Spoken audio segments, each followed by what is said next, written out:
This is KHPR, the Voice of Darkness podcast. I'm Magister Robert Adams, your host, who will be accompanying you on your journey. So get ready, sit back, relax, and prepare to Kepher and remanifest. Greetings. This is Magister Robert Adams, and today we have Priest Simon Little speaking with Magister Toby Chappell, the Grand Master of the Order of the Trapezoid. The Order of the Trapezoid has been an interesting and controversial group within the Temple of Set over the years, and we hope that this interview answers many questions that you might have. This is Simon Little from KHPR, and today's interview is with Toby Chappell, who's Grand Master of the Order of the Trapezoid. Thanks for joining us today, Toby. Good evening, Priest Little. Thank you for having me on the program. Well, we're really glad to have you. I wanted to talk to you today about the Order of the Trapezoid and its work and how it fits into the larger work of the Temple of Set. So how about if we begin this interview by discussing a little bit about how the Order came to being?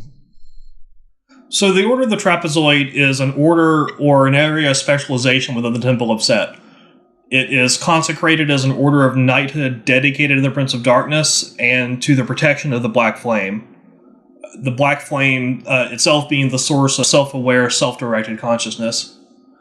Now, the story has a formal beginning in 1970 when the Order was first mentioned by name by Anton LaVey in an issue of the Church of Satan's newsletter, The Cloven Hoof. Like most stories, though, its true beginnings go much deeper than the first time that anyone first mentions its name. The history of the Order of the Trapezoid is that of a formula for the emergence of the hidden into the awareness of those touched by the black flame of consciousness. Though LaVey had long been fascinated with the aesthetic of German expressionist film and their visual successor of the film noir of 1940s Hollywood, he was also an admirer of the works of H.P. Lovecraft, and particularly their emphasis on the pre-rational horrors of the human psyche, given form as gods not of this earth, and the atmosphere of dread that forced Lovecraft's protagonists, and sometimes even as readers, to face their deepest, most primal fears. And also, LaVey saw connections between the so-called strange angles of human and alien architecture in the stories of authors like Lovecraft and Frank Belknap Long, which functioned as gateways into other realms of existence and awareness. And he connected these strange angles with the visceral, angular sets of such films as Das Cabinet, Dr. Caligari, and Metropolis, as well as the photography of William Mortensen, whom the famous photographer Ansel Adams referred to as the Antichrist, because of his otherworldly and occult-focused imagery. These threads culminated in what LaVey referred to as the law of the trapezoid, which stated that certain angles that were harmful to most people would be beneficial to those who were properly initiated into their mysteries. And further inspired by a Lovecraft tale that introduced a starry wisdom sect among its protagonists, who utilized a shining trapezohedron to communicate with an entity beyond the stars, LaVey created the Order of the Trapezoid within the Church of Satan. Now, all of these ideas were highly influential on the rituals and the aesthetics of the early Church of Satan, as can be seen in the various rites in LaVey's 1972 book, The Satanic Rituals. A discussion of the law of the trapezoid itself was given as an introduction to Die Elektrischen Vorspiele in that volume. Now, as I said, the order was first announced in the December 1970 issue of The Cloven Hoof, where it was described as the board of directors and the security staff of the church. But through various iterations of what exactly the order signified within the church, the emphasis always remained on the order as the behind-the-scenes caretaker of those ideas and practices of which the church was the public, active face. Within the Temple of Set, however, the order did not take a definite form until 1982, following what has since become known as the Wewelsburg working. That working, which was conducted by the founder of the Temple of Set, Dr. Michael Aquino, took place at the Wewelsburg Castle in Germany. This castle was originally built on a natural fortification as early as the 1st century of the Common Era, and it was later rebuilt in the 1930s by Heinrich Himmler to function as the spiritual headquarters for the SS, sort of his Grail castle with the fantasy of the SS as a modern incarnation of the Grail knighthood. So here's why I probably should stop and explain a little bit while we're interested in this sort of thing, because as one might imagine, this can be a sensitive and uncomfortable topic. I completely agree with you. So Despite the uncontestably evil acts committed by the SS, though, in its more idealistic days, it was intended to be a knighthood to glorify and apply the highest ideals of the German people, as expressed in the 19th century literary and artistic movement called German Romanticism. Ideals and methods such as dynamism, artistic alchemy, the non-rational as inspiration, and even the worship of life itself. But tragically, as we're well aware, these became perverted and became tools of totalitarianism, tribalism in its most negative sense, xenophobia, brutal acts committed on a mass scale. Absolutely. Well, and that actually kind of outlines one of the reasons why the left-hand path and the way that we define it in the temple is so misunderstood. And that's because we can look into those taboo subject matters, and then we try to understand it from the context where it develops, and then based on that understanding, we try to incorporate that, at least the useful parts of it, into our own work. Yeah, definitely. Within the Order of the Trapezoid, we've had members of all levels, including Grandmaster, who are members of one class or another of people who would have been persecuted or even killed by the Nazis. If anything, we're deeply opposed to the very things that make the Nazis appealing to those who find them worth adopting as kindred spirits. Things like empty symbolism used primarily for the ability to cause controversy, the reliance on such superficial things as skin tone and genetic background for making immutable judgments about a person's worth, the ill-advised attempt to co-opt 1930s German solutions for 21st century global issues. Any attempt to cast the Temple or the Order of the Trapezoid as any sort of neo-Nazi movement is simply ill-informed and ludicrous. I completely agree.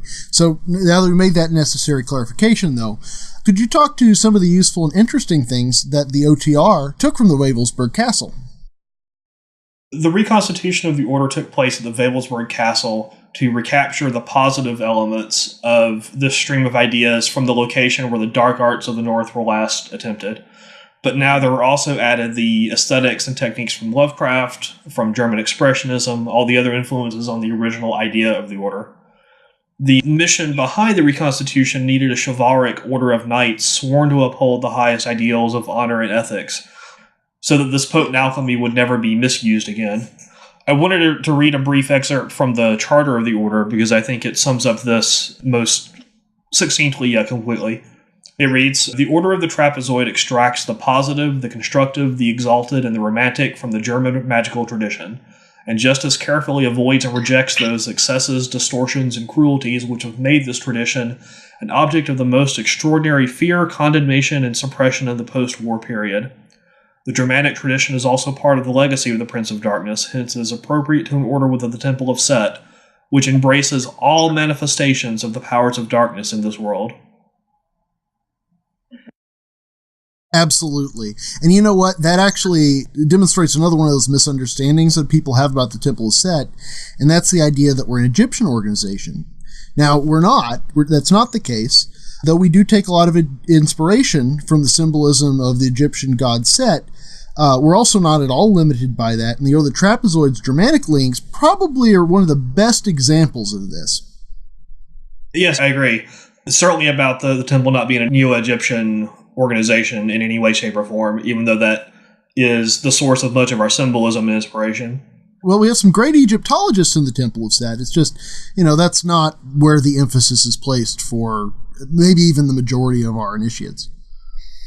Exactly. Even for someone like myself who is fairly well versed in terms of what one would expect a master of the Temple to know about the influence of Egypt and the esoteric system of the West and how they're applied within the Temple. But in terms of my actual practices and techniques, it doesn't form very much of a part of it. Whereas that embodied by the Order of the Trapezoid is much more of an influence for myself. Excellent. Yeah. And that's absolutely true. I think that that's actually true of the majority of us. So now you mentioned Dr. Aquino's leanings towards German Romanticism. Now, all of that stuff and the examples you gave are actually pretty historical recent. The second master, though, was Dr. Stephen Flowers, and his area of expertise is a little bit more historical. Would you mind speaking about some of his work within the Order? Sure. Let me give a little bit of a background leading into why it was necessary for someone like Stephen Flowers to be part of the Order. The influence of the German metaphysics on the order is an interesting topic in and of itself. But in fact, as you said, the order's knowledge of the Germanic esoteric traditions and the Northern European ones generally didn't really go much further back than the 19th century in the early days of the order's remanifestation. And it was very influenced by the work of Richard Wagner and that particular grandiose mythological take on the German esoteric tradition. And in fact, when the order was first consecrated within the temple, Dr. Aquino gifted to all the charter members of the order a copy of the book For Freedom Destined by the Austrian expatriate Franz Winkler. This book was an analysis of the heroic in the works of Wagner, despite their perversion by the Third Reich, and despite the shortcomings of Wagner himself as a rabid anti-Semite and, by all accounts, a generally unpleasant man to be around. The emphasis in the book was on putting forth these works as an example of ideal self-development on the heroic path, much like what would have been later explored by Joseph Campbell. That is, the path of the hero is itself an exemplar, and this is the true function of mythology, not misconceptions of myth cycles as ignorant explanations by pre-scientific peoples. So these myth cycles themselves represent a model of what it is to be a fulfilled, self-developing hero. So this was the launching pad for the order. But in 1984, the temple received a letter from a scholar and a magician who initially only identified himself as Polaris, who recounted how he had once been a member of the Church of Satan and beginning in 1974 had embarked on a very serious study of the runes as a magical system, and was currently at that time in graduate school at the University of Texas in Germanic studies, learning and studying to apply what he knew in both a scholarly and a magical sense. He had founded on his own an Order of the Shining Trapezohedron, harkening back to the Lovecraft work, and somehow had heard of the Order of the Trapezoid and the Temple of Set. So a brief exchange follows where it becomes readily evident that this Polaris, who later revealed his name, of course, as Stephen Edgeworth Flowers, was a legitimate scholar and a legitimate practitioner of these Northern European magical arts. When he came into the temple, he was immediately accepted into the Order of the Trapezoid as a scholar who had already demonstrated his worth in this area, and quickly began to share much of what he had accomplished, much of what he had read, much of what he had learned and synthesized in order to practically overnight greatly deepen the Order's understanding of its own lore within the Germanic tradition. Within 3 years, he had been named the Order's Grandmaster, the third, counting Anton LaVey as the founding Grandmaster and Michael Aquino as the second. And during this time, the Order began to concentrate greatly on its Germanic roots and to import a great deal of scholarly information both from Dr. Flowers and others. And if I recall, one of the contributions that he made to the Order was a specific method of research called the Polarity Method. Could you talk to that a little bit? Sure. The Polarity Method is a primary tool for the recreation of traditional systems. It's also a sound scholarly principle for the acquisition of any new realm of knowledge. The twin poles referred to by the Polarity Method are that of objective study and subjective internalization, which, when these two are synthesized, form true understanding. This involves starting with the most accurate scholarly material as possible, that is, the real information, not just someone else's subjective interpretation. This is necessary for approaching the subject matter on its own terms. Then, once that information has been sufficiently absorbed, subjective understanding is developed to make it your own. That is, it's been made part of you by way of accurate information and legitimate study, not the other way around, which only allows your subjective biases to intrude upon your understanding before it's had a chance to fully develop. That's very true. And then by connecting the cultural practice and objective cultural level, you get maybe a little bit more personal transformation than just kind of making up by adopting an aesthetic you really like, and then just repurposing some cultural practice to suit your untransformed self.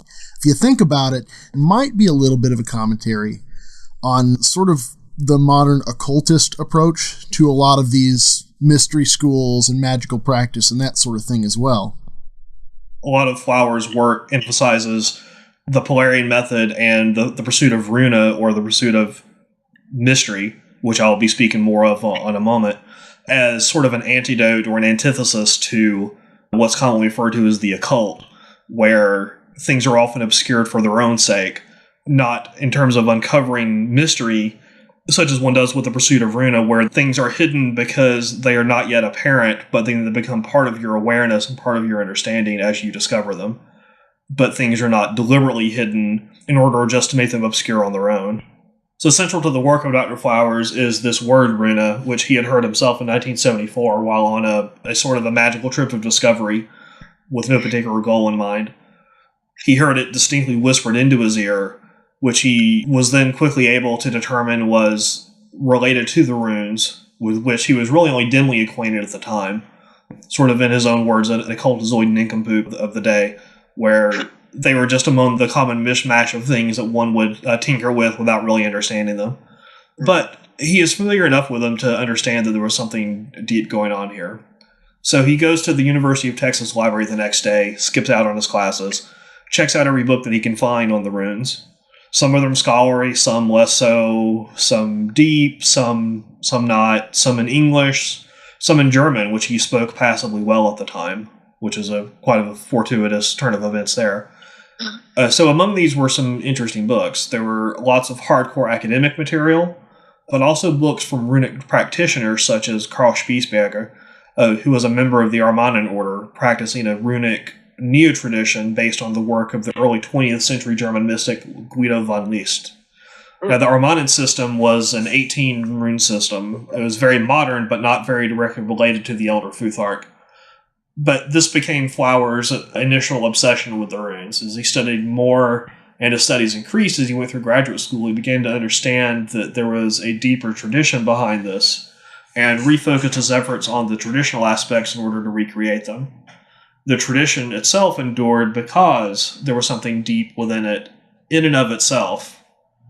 To innovate on tradition would be pretty bold indeed. One's effort would be better spent on learning to work with what exists as deeply as possible. Well, that makes sense. So in Dr. Flowers' formula of Runa, Reintal Runa, basically is a statement to seek after the mysteries.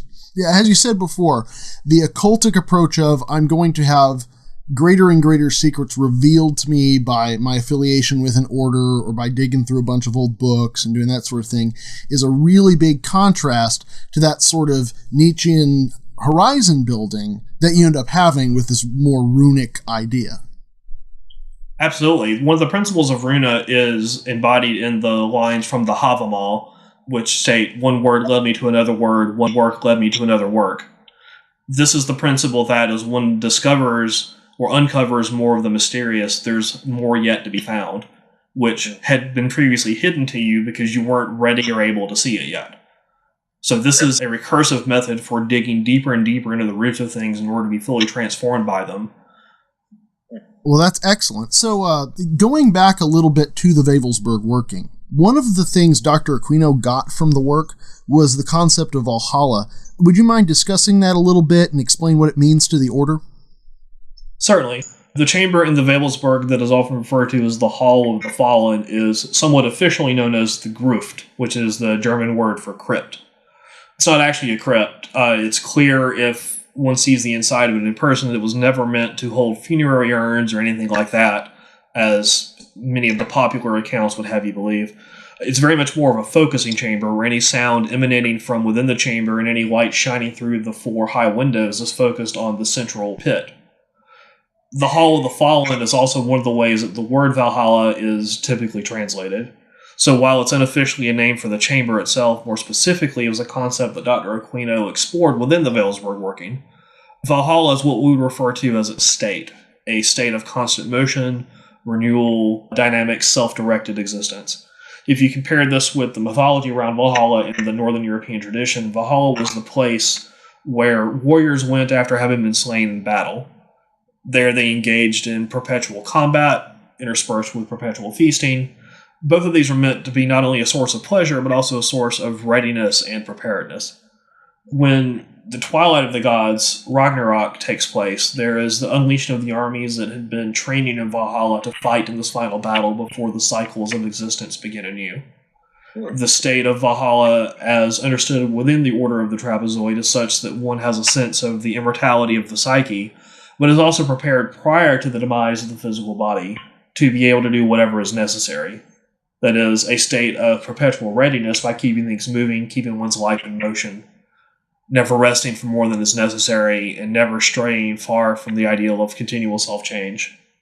Now, this change may not necessarily encompass more being or an increased level of access to being, such as the word Kepher does. Kepher being the Egyptian word for to become, which is the watchword of the Aeon in the Temple of Set. Kepher implies that one has become more than the previous conception of oneself, whereas Valhalla does not necessarily result in Kepher. This is a state of ensuring that stasis does not set in. In addition to the self-development component of Valhalla, would you say there's anything else to it that you could speak to? Sure, there's an implication of social responsibility in a sense there as well. As I mentioned originally, the Order is charged with safeguarding, in a sense, the Black Flame, the source of consciousness as it manifests within self-aware beings. So in order to that end, anything that can be done to enhance the environment in which individuals become further aware of themselves and develop themselves to their full potential is ultimately within the purview of what the Order is trying to do. Helping others to understand the ways in which propaganda is being used against them, for example, teaching methods by which people can see through the facade that is put before them in terms of how the world is supposed to work, in order that they can be made better. All these things fall under the umbrella of what the Order is charged with doing. Okay, so there could even be a really strong social and political aspect to it as well, then. Oh, yes, definitely. One of the reasons that the Order is especially concerned with this is the most overtly occult thing that the Third Reich did in any real sense was their masterful use of the manipulation of the masses, particularly through the use of spectacle. This took place during a time when the psychology behind advertising was not very well understood. This is also a time when the general psychology of the subconscious was still relatively new. And they were able to use these things to their benefit and against their detractors with an unprecedented and seemingly magical degree of success. So to that end, understanding how the masses are manipulated and ensuring as much as can be done that tools are provided to those who are unaware of this is among our many concerns. And that's why we study within the Order what's referred to as Real Magie, or applied magic that's concerned with political and social issues. So you mentioned Real Magie. That's one of the rays of the spectrum of the Order of the Trapezoid. Is that correct? Yes. So during the time that Stephen Flowers was Grandmaster, one of the innovations that he brought to the Order was something that's since become known as the spectrum of the Trapezoid. What this was an attempt to quantify the various and varied interests of the Order and in an attempt to show how they were interrelated and how they all at a deep level were really parts of one central goal. I thought it would be helpful to go through those rays of the spectrum briefly and to explain what they are, and I think it would give a better sense of the things that the Order engages in and the kinds of work that we do. So the first ray of the spectrum is that what's called the Black Flame. As I've mentioned before, the Black Flame is the source of consciousness as it manifests within self-aware beings. This is really the beginning and the end of all work within the Order, and it's something without which no knight or dame of the Order can expect to fulfill their purpose within the Order. The second is what we refer to as Magica Germanica, which is Germanic Magic. This is not so much around things like the runes, but more in the German Lodge tradition, where you have such illustrious and often misunderstood groups as the Bavarian Illuminati, the original Ordo Templi Orientis, the so-called Stricte Observance lodges of Freemasonry, of the Rosicrucians, and even modern, currently active manifestations such as the Fraternitas Saturni. This is part of the legacy of the Order, and it's part of what we both emulate and build on as a tradition within the work that we do. The third ray is the aforementioned Real Magie, which is one of the most controversial ones in many ways because it's related to one of the darker chapters in the history of humanity in the 20th century. As I hopefully made clear earlier, this is something in which the initiate can learn to see evil more directly and more clearly and understand its true nature, and to understand which aspects of the practices around magic applied on a large scale are partaking of the good and which are partaking of the evil as are defined through the Nietzschean pursuit of this. The fourth ray is what we refer to as dreams through the trapezoid. This is where the fiction of Lovecraft, of Fritz Leiber, of Alfred Machen all come into play. This is where certain magicians masquerading as writers working in the 19th and early 20th centuries really created and brought into focus many of the aspects of the Order of the Trapezoid. This is the influence on the German expressionist schools. This is the influences on much of the art and music of the 19th and 20th century in the Middle Continent in Europe. This is the place where the Order derives its name, of course, from H.P. Lovecraft's story The Haunter of the Dark, with its Order of the Shining Trapezohedron and their pursuit of starry wisdom. So the fifth ray is the Grail Quest in the Order of Chivalry. This is one of our primary pursuits as well. This is where the OTR, as an order of true chivalry, as determined by the oath that each knight or dame takes upon their entrance into the order, is undertaken. This is where we exalt the ideal of the quest, the idea that all of our journeys are epic. All of the aims of our quest can be understood as the pursuit of the Grail, which is always sought, never found, always just beyond reach, always receding just as we explore Runa to unearth the mysteries we find before us and the mysteries of ourselves, in order only to find even deeper mystery. This is also where we have interest in things such as other warrior traditions like the samurai, the Sufi traditions. This is the art of the questing warrior. The sixth ray of the spectrum is called the Rise of the Trapezoid.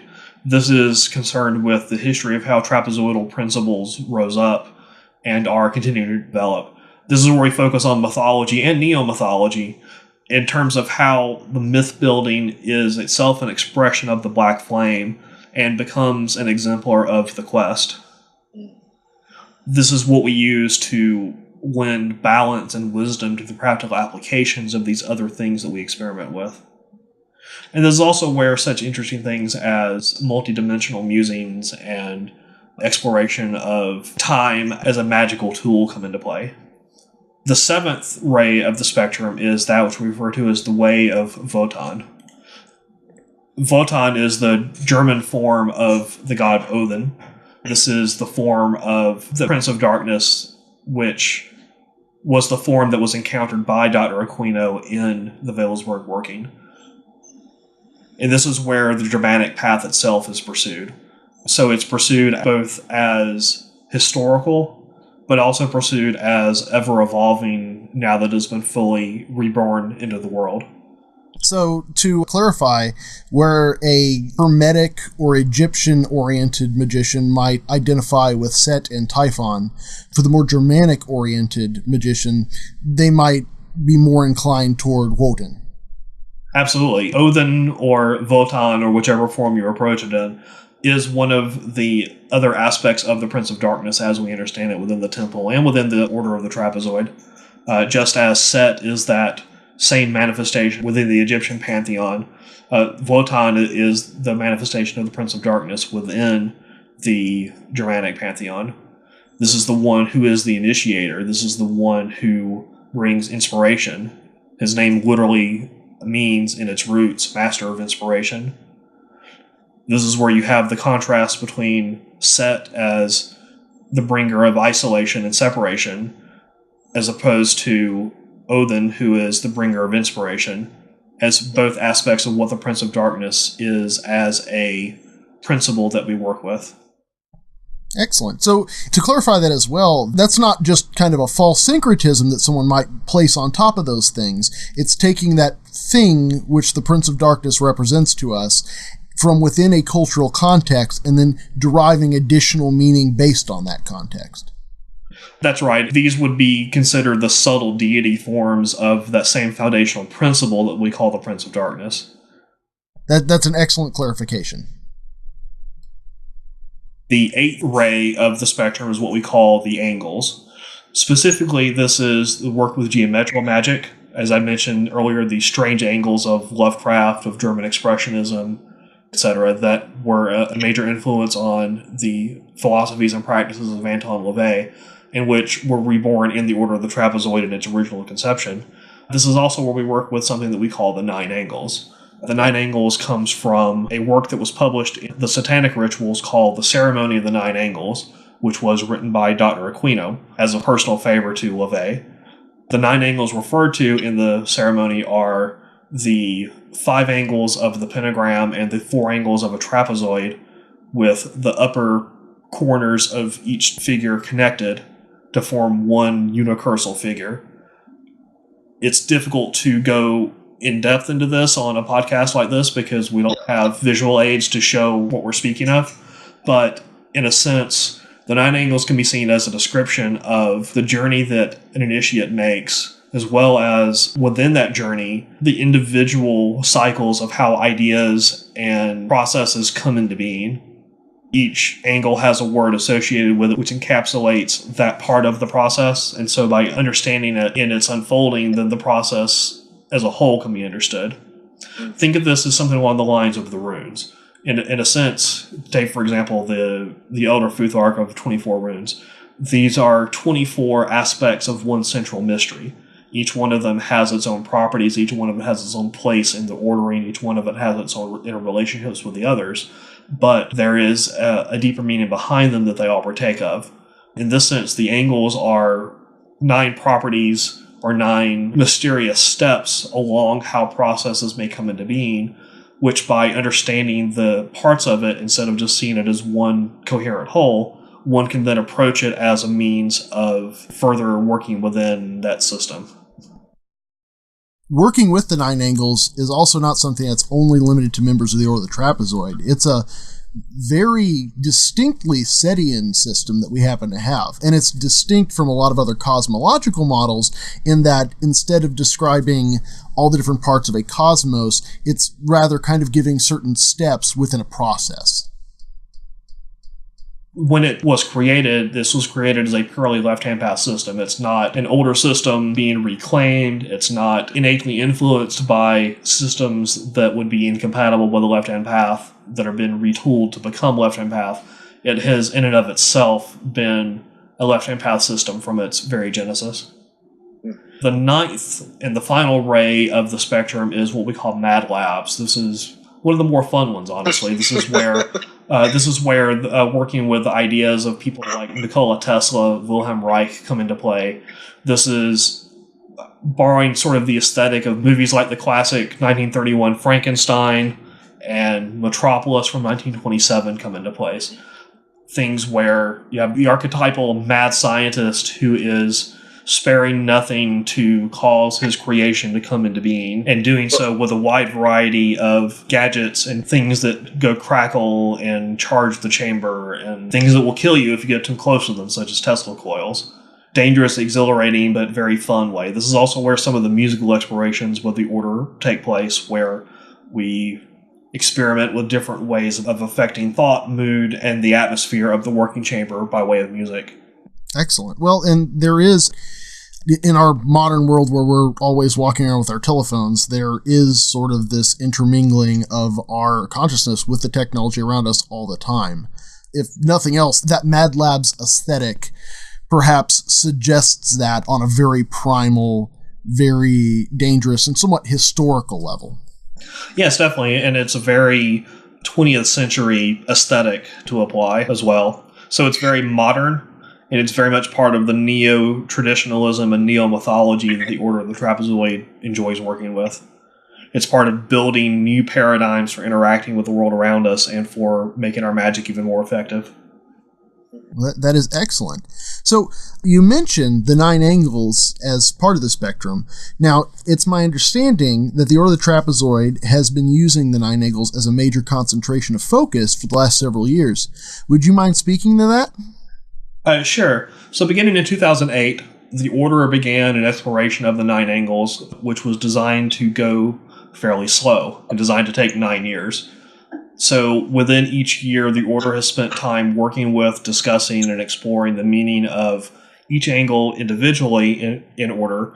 And then at the Temple of Set's annual conclave, which typically happens during the fall, there is a working that is presented to the temple as a whole, which all members of the temple can participate in, which is sort of sharing what the order has learned about that particular angle in this year. For example, the first angle, and thus the first year's working, was focused on chaos. The second was focused on order. The third on understanding. The fourth on being, and so on and so forth. This year marks the 9th year that the order has been working with this, and thus sort of the culmination of a cycle of working with the angles. And so this year we are working within the order in order to understand the angles as a whole, in the entire context of them of all 9, in addition to the 9th by itself. The 9th being the black flame itself. This is both the source and the destination of all works that are born of the angles, and that is the primary tool for working with them. Well, and that also emphasizes a couple other interesting principles of the temple set, like the fact that we tend to emphasize long-term change. This has been a 9-year-long working. So that's actually somewhat unheard of in a lot of the occult community. It sort of demonstrates that in order to create real and lasting change, perhaps you have to build specific steps, take a little bit of time in the different parts of the process, and be able to bring everything to full fulfillment, invest a great deal with a lot of people and a lot of things towards that one particular goal. Yes, and with something like working with a magical system like the 9 angles, it's part of how you deepen your understanding of it as much as possible. We could well have covered this over a scale of 9 months or even 9 days, but we would not have explored the depth of it that we had here. And frankly, it also gave us kind of a built-in, okay, for the next 9 years, we kind of know what we're working on, which has advantages, but also helps us to focus on that specifically and to go deeper than we ever have into our understanding of these things. Absolutely. And as a person who's participated in some of those workings, and I suppose this doesn't matter too much to people outside the Temple of Set, but you guys do put on an absolutely wonderful, consciousness-changing type of environment for being able to facilitate that long-term change. The Order of the Trapezoid definitely gets my endorsement as far as a group of people who are able to facilitate an environment without the use of drugs, without the use of wines that foam, using the old thalamic joke, or any of those things, with the simplest of constructed items and the right people. They can demonstrate the inner workings of the psyche in an outer way that can be apprehended on a very deep level by those who participate in these workings. Yes, well, the orders of the temple generally have a mandate to share what they create, to share the fruits of their work as appropriate with the temple as a whole, and even beyond the temple. There are books written by members of the order and members of the other orders of the temple as well that explain what those orders do and what types of magical work that they do and what sorts of unique takes on the philosophies behind the left-hand path they employ. And so one of the things that is done by us during those workings that we share with the rest of the temple is to both to entice the participants' own sense of mystery, of looking deeper into the psyche, looking deeper into the self and how it comes to be and how it is developed than they may be used to working with, but also to kind of show them a bit of what it is that the Order of the Trapezoid does. Well, as a non-member of the Order, I can definitely attest to your effectiveness in that endeavor. So moving on to a more personal question, what was it that led you to join the Order of the Trapezoid in the first place? When I first came into the Temple of Set in September of 2000, I don't believe I had heard of the Order of the Trapezoid at that time. I had, however, been interested in Northern European mythology for some time and had been pretty well versed in that. I had dabbled a little bit with the runes, but my work with them was not especially scholarly or deep at that point. I'd always been fascinated by sacred geometry, as a matter of fact, and geometry is what I thought to be the most interesting of the mathematical pursuits I had engaged in. So at the first gathering where I met other Setians face-to-face, which was just a few months after I had joined, I was discussing some of my background with someone who was there, and he pointed out someone else there who was a member of the Order of the Trapezoid and asked him to bring over his copy of the Codex. The Codex is the internal book of the Order, which is given to all members and explains many of the things I've discussed here tonight and more. He opened up the book to an article by Dr. Flowers in the late 1980s, which was his first pursuit into the meaning and significance of the ceremony of the Nine Angles, which was originally written by Dr. Aquino all those years ago.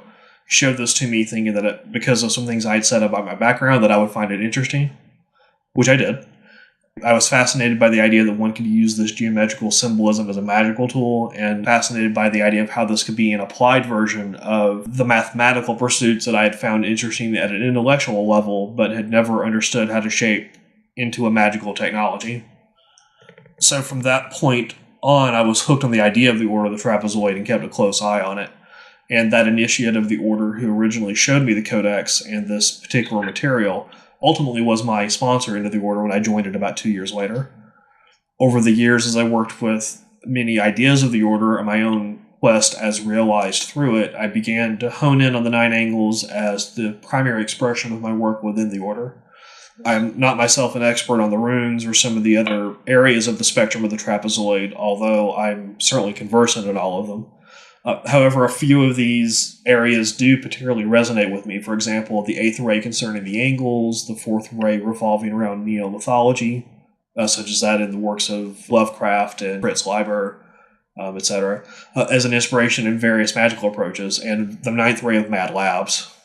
I also work quite a bit with the idea of Runa and delving deeply into the roots of ideas in order to be fully transformed by them. These pursuits over time began to coalesce into what the Order recognizes as mastery. That is, one has gained a high level of expertise in one particular area, as well as a thorough, well-demonstrated understanding of the work of the Order as a whole. This master then becomes a teacher within the Order. When I first entered the Order, the Grand Master at that time, Sir Gawain, had just begun to serve in that capacity, and throughout my time in the Order has been one of the guiding lights behind my own work. Years later, when he determined it was the right time for him to retire from that post and to hand it on for the continuance of our Order, because one does not serve in perpetuity as Grand Master, it's intended to be a post of finite term so as to embody one of the Order's principles of dynamism, of keeping things moving and never becoming too static. This choice of a successor must be able to provide for a continuous refinement of the clarity of vision of what the Order can be, and be able to lead all the knights and dames of the Order to reconnect with the roots of their own quests, to approach them with renewed vigor so that they can work towards their fulfillment. It's been about 2 years now since I was originally approached about ascending to the Grand Master chair, and which I've been greatly honored to serve since October of 2015, that being 33 years following the Wewelsburg working. One of the events that led up to the acceptance of the charge, which was not required in any sense in terms of the Order's bylaws and traditions, but which nonetheless was for me an essential step, was to have taken the idea of digging into the roots of things to its logical conclusion, and myself visiting the Valhalla chamber at the Wewelsburg. This I was able to do last spring of 2015, making a trip to Europe to visit Germany for a period of time prior to a setting event in France. During my visit to Germany with two of my friends there, both members of the Temple of Set, and one of them who's also a knight of the Order of the Trapezoid, we made the journey to the Wewelsburg to experience it firsthand. Now, the two chambers that are most well known within the castle are the Gruft, or the Crypt, and the Obergruppenführer's Hall, which is several layers above the Grift in the North Tower of the castle, and this is the location of the infamous symbol in green marble on the floor that's often now associated with the Black Sun. These chambers have at various points in the post-war history of the castle either been completely inaccessible or accessible only under very strict conditions, depending on their notoriety at the time and the concerns of the current curators of the museum that's now housed within the castle. Most of the castle, in fact, has been used as a youth hostel since at least the 1970s. So as it happens, at least the time that I was there that spring, one is able to enter both chambers, however, knowing that they are under constantly monitored camera surveillance. There's a great concern, given the raised profile of the castle in the 3 decades since the Wales were working, about its stature within the more esoterically inclined neo-Nazi groups, who regard it as a significant place to visit. The caretakers work to ensure that the castle and its chambers are not used in any way that would be considered highly offensive according to the current attitudes of Germany toward the events of the middle 20th century. Now, incidentally, the Order of the Trapezoid is acknowledged by historians associated with the castle as having had a major role in raising the profile of the Wewelsburg and awareness of its significance in the so-called Nazi occult mythos. A recent book comprised of essays by German scholars interested in this phenomenon entitled Mythos Wewelsburg, Fakten und Legenden, that is, the Wewelsburg mythos, facts and legends, includes an extensive chapter on the Order of the Trapezoid and other groups that have drawn upon the mysterious aura of the place in the wake of the Wewelsburg working. Prior to the refounding of the Order of the Trapezoid there were various half-baked, sensational rumors about the castle that had developed in the years since the Second World War, but it's clear reading any of the books that mention it from the 1960s and 1970s, based off of how they describe the fortress and the two chambers, especially the Valhalla, that the authors had never actually visited the place and were just relying on rumors, hearsay, and innuendo. So it wasn't until Dr. Aquino visited there, saw that it still existed, disproved the inaccuracies in the previous descriptions, and set the record straight in an account which was to become rather infamous throughout the wider occult community, that the castle was known by most even to still exist. And so this is where it stands since 1982. So for better or worse, the Order of the Trapezoid has had a significant role in the wider awareness of the castle and its significance within the few esoteric concerns with the Third Reich that can be actually documented. Those being almost exclusively those of Himmler and various groups and people within the SS. But it was important for me to see this place for myself, to connect with those roots of the Order and fully understand the castle's significance in the way that only can be experienced by visiting it. One of the things that's changed since Dr. Aquino's visit there in 1982 is that there's a kiosk just inside the entrance of the Valhalla that shows an immensely powerful film putting the castle in its proper perspective as the spiritual center of the SS and recounting many of the atrocities committed. But because of the acoustics of the Gruft, which causes sound waves within the chamber to be reflected repeatedly onto each other, and also focus all the sound toward the center of the room, the voiceover and the rather spare music from the film take on an even more ominous tone as one walks about the chamber. So on one of the visits I made to the chamber that day, I was able to spend about 10 to 15 minutes there alone and recorded the sound while walking around the room. The soundscape that I assembled from this has since been used as part of several Order of the Trapezoid magical workings as a means of strengthening the connection between the participants and one of the Order's most significant sources. So this was a personal pilgrimage that I felt I needed to see the place myself, and one that I also undertook on behalf of the Order as part of the reconnection to its roots, knowing that there was a great deal of emphasis placed on the castle by those who now maintain it as a dire warning of what had gone drastically wrong, despite the more noble intentions that Himmler originally professed to hold. So after returning from that personal and organizational pilgrimage, I felt I had done what was needed to be ready for the call to lead the Order, should it then come. Excellent. Okay, and thank you so much for sharing with us your journey towards Grand Mastership of the Order. Do you have any additional advice or resources for those people listening to this podcast who are interested in getting more information on the work of the Order? Oh, definitely. There's always more things to uncover, more things to explore. The work of the Order, admittedly can be quite a bit to take in at first. As you no doubt have heard throughout this podcast, we've covered quite a bit of ground here. Yes. Because as the discussion of the spectrum of the Trapezoid made clear, the interest and influences of the Order are many and varied, although connected by the fundamental pursuit of Runa, that is, the sense of the mysterious that lies beneath them all, revealing more of itself the more it is sought. So the Order maintains a website, which has been recently completely redesigned and with much more material added, which is at www.trapezoid.org. It is trapezoid.org. It's also linked to from the Temple of Set's main website. So one of the pages on the website, which in addition to all the essays printed there about what the Order is and does, dating back from the founding of the Order to the present, is a resources page which suggests some further reading, viewing, listening for more of what those in the Order find interesting and inspiring. So many more topics than can be covered in this interview can bind further illumination, shall we say, there. So I'll briefly mention some of the more important of these as some recommended places where one might begin to study.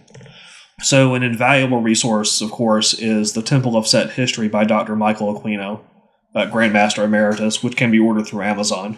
This lengthy work covers much of the early history of the temple, but includes an extensive chapter on the Veilsburg working in the Order of the Trapezoid itself.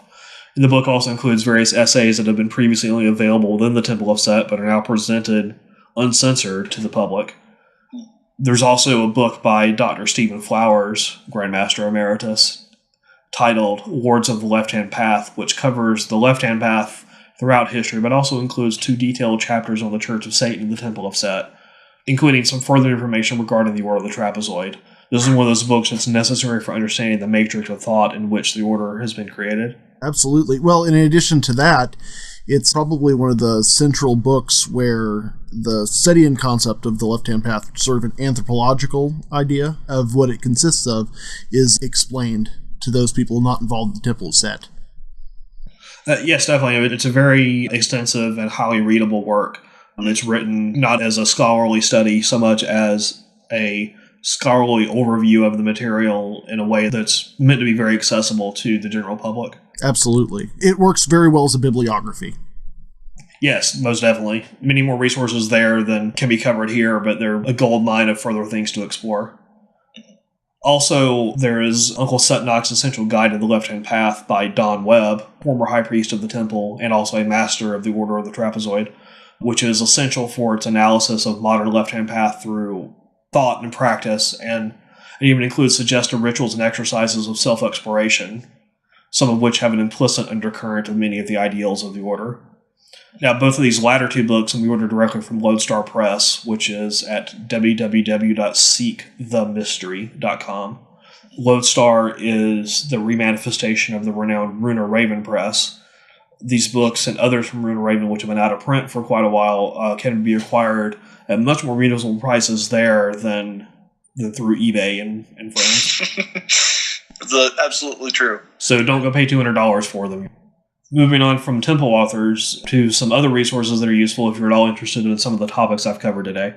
So the works of Lovecraft, of course, are very highly recommended, and of particular relevance are the stories The Haunter of the Dark, Dreams in the Witch House, and The Silver Key. There are various works recommended by the Order for studying the runes as well. Some of these, of course, are by Dr. Flowers, himself a well-known expert on the runes, and I would highly recommend his recent Alu, and that's A-L-U, which is a synthesis of his more than 40 years of scholarly and magical work in this area. His books are recommended generally for the relevance to the Order's work and interests. So, some along the lines of our interest in geometry, an essential work there is Mario Livio's The Golden Ratio, The Story of Phi, the World's Most Astonishing Number. So this book spends many of its pages debunking commonly held, yet incorrect notions around the Golden Ratio, but it does so not to just throw water on the whole thing, but in order that it can reveal many of the deeper truths that are still behind it. So this is showing in a very real way that as one mystery is exposed in the light of reason, there's always a deeper one lurking behind. The Order is especially interested in how mythology has evolved over time. So in that sense, there are several works recommended that cover aspects of the occult in the 20th century. Some of these showcase that it often does not matter if an account's true in the verifiable, factual sense, but rather that there can be equal or greater value in inspiring the sense of mystery, the sense of Runa, to draw the reader forth toward previously unimagined vistas. A prime example of this is the seminal volume Morning of the Magicians, which is, shall we say, responsible for quite a bit of the more nonsensical occult ideas in the 1960s and 70s. But it's also equally responsible for opening the ideas and imagination of a great many people towards deeper paths. Yeah, that particular book, its cultural impact really can't be understated. Like, it was one of the first books to talk about the whole ancient astronauts theories that you kind of see nowadays on the History Channel, and that was even before Chariots of the Gods came out. So it definitely has had a huge cultural impact, but it'd be really nice to emphasize the fact that it is a terrible history book.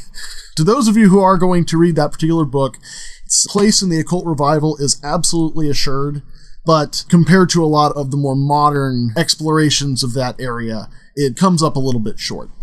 Right, it's definitely don't read it as history, but read it for the things that resonate with you and then go find out the real information behind them, I think. It's also responsible for the initial popularization of the Nazi occult mythos. It's also, as you said, one of the main influences on the rather nonsensical ancient aliens theories of people like von Daniken, Zechariah Sitchin, and others. It still holds an interesting place, I think, and it's one of the books I still enjoy reading. I still find it extraordinarily entertaining and find myself wondering, wow, what if this was really, really true? And in a lot of cases, the actual truth is even stranger. But it sort of acts as a gateway in that sense to really kind of suck you in and make you want to dig deeper to find out what's really going on with some of these things. Lately, I've been rewatching the late 70s, early 80s TV series called In Search Of, which is quite a bit in the same vein.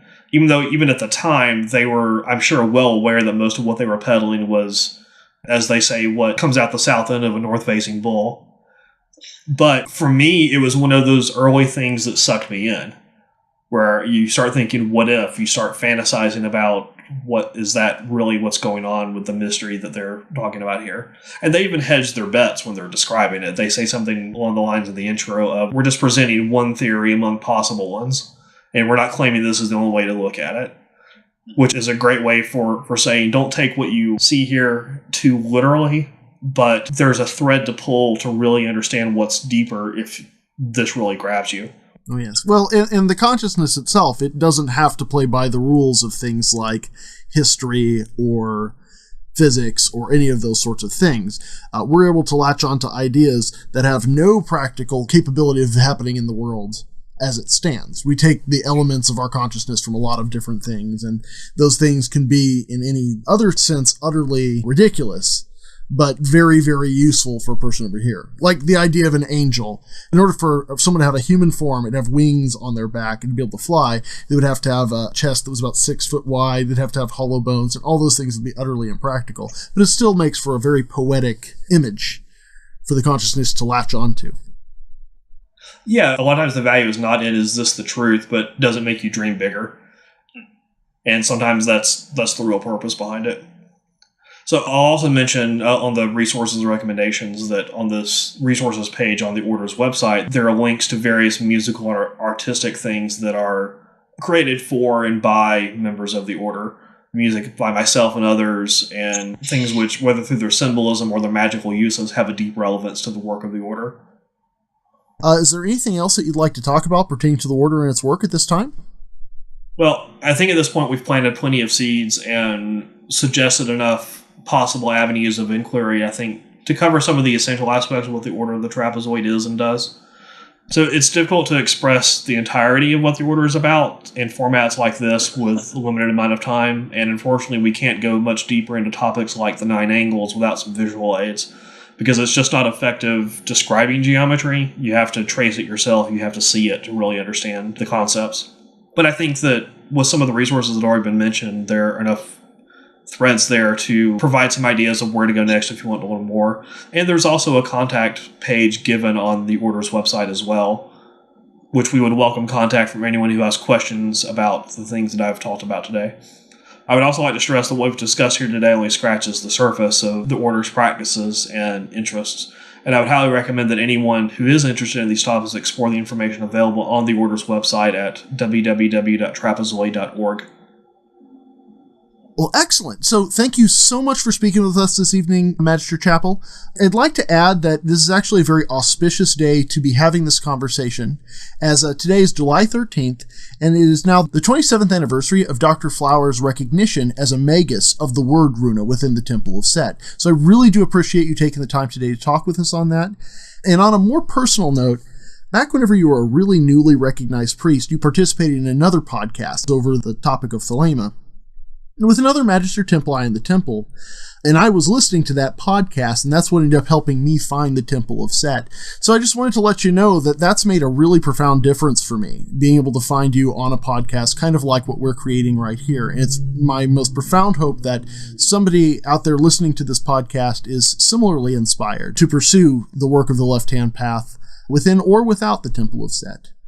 Yes, thank you very much, Priest Little, for sharing that, and I'm pleased to hear it's proven useful for your own quest.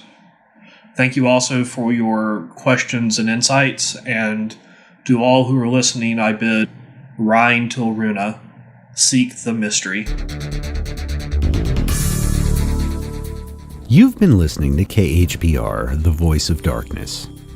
If you have any questions or comments, you can email them to us at khpr@kefir.org. Thank you for listening. and we hope that we've been able to bring about some change for you.